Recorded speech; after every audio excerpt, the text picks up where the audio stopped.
ভারত এখন বাংলাদেশের সঙ্গে সম্পর্ক নতুন করে তৈরি করতে চায়।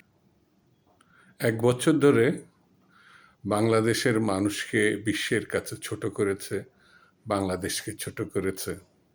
নানানভাবে বাংলাদেশকে উপেক্ষা করে, নির্যাতন করে, হ্যাঁ, বাংলাদেশ সম্বন্ধে তারা বিশ্বে প্রচার করেছে এখানে সাম্প্রদায়িক অর্থাৎ হিন্দুদের উপরে নির্যাতন করা হচ্ছে।